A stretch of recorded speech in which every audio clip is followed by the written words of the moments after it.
প্রথমেই আমাদের জানতে হবে ফাস্টফুড কী। অনেকেরই ধারণা আমাদের এলাকায় বা পাড়ার মোড়ে যে ফাস্টফুড স্টলগুলি আছে, যেখানে আমরা গেলেই দেখতে পাই চাউমিন বিক্রি হচ্ছে, রোল বিক্রি হচ্ছে, মোগলাই পরোটা বিক্রি হচ্ছে, পকোড়া ইত্যাদি বিক্রি হচ্ছে, ওটাই বোধহয় ফাস্টফুড। না, ঠিক তা নয়। আসলে ওই ধারণা ঠিক নয়। ফাস্টফুড শব্দটি হলো ইংরাজি শব্দ, যার বাংলা হলো ঝটপট খাবার, বা আর একটু ডিটেল বললে ঝটপট তৈরি খাবার, দ্রুত প্রস্তুত করা খাবার, যেটা শুরু হয়েছিল প্রায় 100 বছর আগে পশ্চিমের কোনো এক দেশে।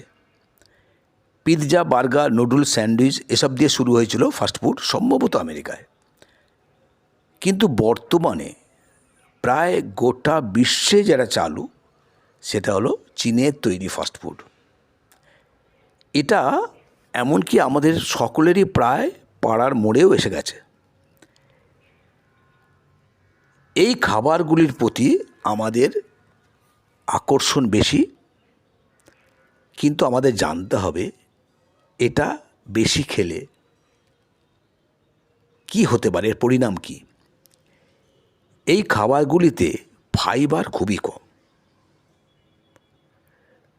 ভিটামিন, পুষ্টি, মিনারেলস এগুলোও কম, প্রচুর ক্যালোরি এবং ফ্যাট, যার ফলে এটা বেশি খেলেই কিন্তু ওজন বৃদ্ধির ঝুঁকি বেশি।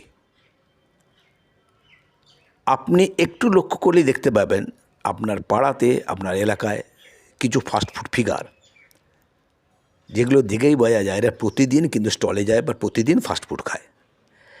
ফাস্টফুডে এই যে ফাইবার কম, এতে হজমের সমস্যা বাড়ে এবং ওজনও বাড়ে।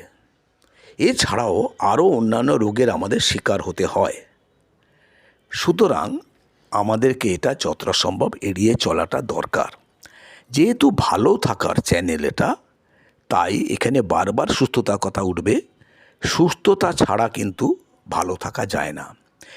এই দোকানের খাবারের কথা বাদ দিলাম, এবার আসি একটু, সবাই কিন্তু দোকানে খাবার খান না, অথচ হজমের সমস্যায় ভোগেন, অথচ ওজন বেড়ে যাচ্ছে। দেখবেন আমাদের বাড়িতেও কিন্তু কিছু ফাস্টফুড ধরনের খাবার আমরা তৈরি করে খাই। তাদের মধ্যে পড়ছে লুচি, পরোটা, অমলেট ইত্যাদি। লুচি পরোটা কথা যদি বলি, তাহলে বলবো রুটি যতটা স্বাস্থ্যকর বা পুষ্টিকর, ততটা কিন্তু ময়দার তৈরি লুচি পরোটা নয়, ওটা ফাস্টফুড পর্যায়ে পড়ে। এবং আমরা সিদ্ধ ডিম যতটা আমাদের স্বাস্থ্যকর বা পুষ্টিকর, ততটা কিন্তু অমলেট নয়, এটা আমরা জানি। তবু দেখবেন অনেকে আছেন যারা প্রতিদিন অমলেট না হলে তাদের ভাত বা রুটি ওঠে না, এবং অনেকে আছেন যারা সকালে ব্রেকফাস্টে লুচি অথবা পরোটা যারা খান না, দেখবেন তাদের ফিগারগুলো দেখলেই বুঝতে পারবেন, এবং তাদের কাছে গিয়ে জানবেন তারা হজমের সমস্যায় ভুগছেন। এছাড়াও অনেক ধরনের রোগ আসতে পারে। সুতরাং আমাদেরকে একটু সচেতন হতে হবে, আমাদের এই হ্যাংলামিটা কমাতে হবে। আমরা এত কিছু হয়, এত কিছু এফেক্ট, এত সমস্যা জেনেও এত খাই কেন? তার কারণ হচ্ছে হ্যাংলামি। সুতরাং আজকে ফাস্টফুড নিয়ে প্রাথমিক আলোচনাটা সেরে নিলাম।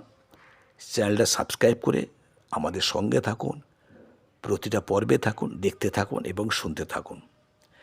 এই গরমে আপনাদের সুস্থতা কামনা করে আমরা এখানেই শেষ করছি। ভালো থাকবেন।